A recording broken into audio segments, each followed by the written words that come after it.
आदित्यस्य नमस्कारं ये कुर्वन्ति दिने दिने जन्मांतर सहस्रेषु दारिद्र्यं नोपजायते। तो मित्रों, आज रविवार है, तो रविवाરના દિવસે ભગવાન સૂર્યનારાયણ ભગવાનને અર્ઘ્ય પ્રદાન કઈ રીતે કરવું એનું મહાત્મ્ય સમજીશું અને એ અર્ઘ્ય પ્રદાન કરતી વખતે કયા મંત્રોનો જપ કરવો એનું મહાત્મ્ય સમજીશું।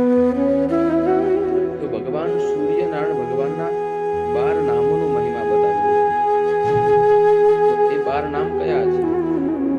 ઓમ મિત્રાય નમઃ, ઓમ રવયે નમઃ, ઓમ સૂર્યાય નમઃ, ઓમ ભાનવે નમઃ, ઓમ ખગાય નમઃ, ઓમ કૃષ્ણે નમઃ, ઓમ હિરણ્યગર્ભાય નમઃ, ઓમ વરિચય નમઃ, ઓમ આદિત્યાય નમઃ, ઓમ સવિત્રે નમઃ, ઓમ અર્કાય નમઃ, ઓમ ભાસ્કરાય નમઃ। આ 12 નામ બોલતા બોલતા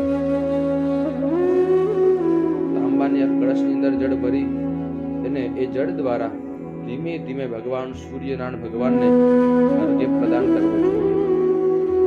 અને આ અર્ઘ્ય પ્રદાન કરવાથી ભગવાન સૂર્યનારાયણ ભગવાનની કૃપા આપણી પર થતી હોય છે અને આપણું આરોગ્ય સારું રહે છે।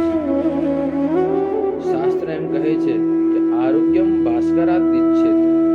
ભગવાન સૂર્યનારાયણ ભગવાનની ઉપાસના કરવાથી સારા આરોગ્યની પ્રાપ્તિ થાય છે, યશ મળે છે, માન મળે છે, પ્રતિષ્ઠા મળે છે અને કદાચ ધંધાની અંદર સફળતા ન થતી હોય તો ભગવાનને અર્ઘ્ય પ્રદાન કરવાથી સારી સફળતા મળે છે અને આપણો દિવસ મંગલમય રહે છે। ઓમ સૂર્યાય નમઃ, ઓમ સૂર્યાય નમઃ। મિત્રો, આ વિડીયો ગમ્યો હોય તો આ વિડીયોને